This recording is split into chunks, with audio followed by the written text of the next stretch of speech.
జీవితంలో ఒక్కోసారి మనం కొన్ని పరిస్థితుల్లో ఇరుక్కుపోతాం. అప్పుడు అనిపిస్తూ ఉంటుంది మనం కొత్తగా ఏదైనా చేద్దాము అని. కానీ చేయలేని పరిస్థితి.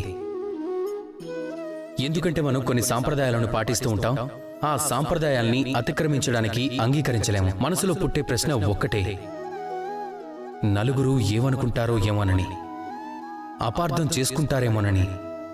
ఇప్పుడు చెప్పండి నాకు, ఎవరి నలుగురు?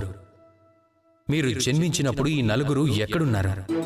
మీరు ఏదైనా కఠిన సమస్యల్లో చిక్కుకున్నప్పుడు ఈ నలుగురు ఏమైపోయారు? వాళ్ళు ఏమైనా చేశారా, లేక మీకు ఎదురైన సమస్యల్ని మీరే పరిష్కరించుకున్నారా?